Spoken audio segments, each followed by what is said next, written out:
ভিতরে ভিতরে সবাই শেষ হয়ে যাচ্ছে। কেউ গান গাওয়া ছেড়ে দিয়েছে, আর কেউ বা ছেড়ে দিয়েছে কবিতা লেখা, আর কেউ ছেড়ে দিয়েছে ছবি তোলা, আর কেউ বা ছেড়ে দিয়েছে সুন্দর জামা কাপড় পরা। কেউ প্রেম করতে ভয় পায়, আর কেউ বা বন্ধুত্ব করতে।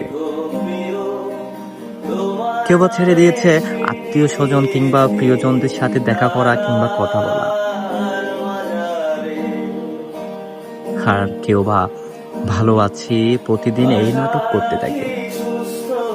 আসলে আমাদেরকে আদৌ ভালো থাকা হয়ে ওঠে আমি ভালো নেই এই কথার থেকে হচ্ছে কাউকে বোঝানো সম্ভব না যে আমি আসলে ভালো নেই। আমরা নিত্যদিন এই অভিনয়টা করে যাই নিজেকে ভালো রাখার জন্য, ভালো থাকার জন্য, কিন্তু কখনো কোনো সময় আমাদের ভালো থাকা হয়ে ওঠে না।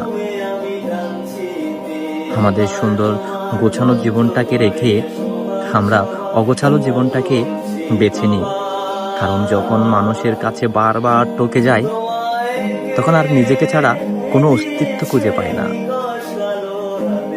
নিজেকে তখন বড় প্রিয়জন মনে হয়। একাকিত্ব ভয়ঙ্কর, তবে সুন্দর। কারণ দিন শেষে নিজেকেই খুঁজে পাওয়া যায়, নিজেকে ভালোবাসা যায়। কিন্তু এইটুকু আশা রাখি, কাল সব ভালো হবে, স্বপ্নরা কপালে চুমু খাবে। সেই আশাতেই আমাদের বেঁচে থাকা রোজ।